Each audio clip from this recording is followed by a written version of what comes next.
Guys तो आपको बाहर का दिखाते हैं व्यू, कितना अच्छा व्यू है गाइस, बहुत अच्छा बाहर का व्यूज है, दिखाता हूँ।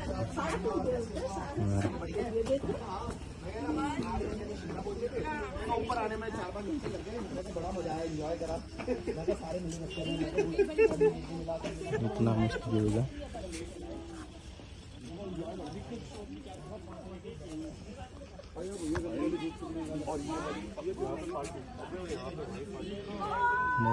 बहुत मज़ा आ रहा है, लेकिन यहाँ गाइस बहुत ज़्यादा बर्फ़ है, कहीं घूमने नहीं जा सकते। एडवेंचर पार्क जाने का प्लान था, लेकिन वहाँ पे बहुत बर्फ़ है, वहाँ इसलिए बंद कर दिया गया, वहाँ भी नहीं जा सकते। देखो गाइस कितनी बर्फ़ है, ये देखो, ये पूरी बर्फ़ है, यहाँ पे कोई वो नहीं है, ट्रक है। देखो गाइस व्यू तो अच्छा है, लेकिन गाइस जब इतनी बर्फ़ है तो कहीं घूम भी नहीं सकते गाइस। देखो ओके गाइस, हमारे साथ बने रहिए, यहीं पे ब्लॉग ख़त्म करते हैं गाइस।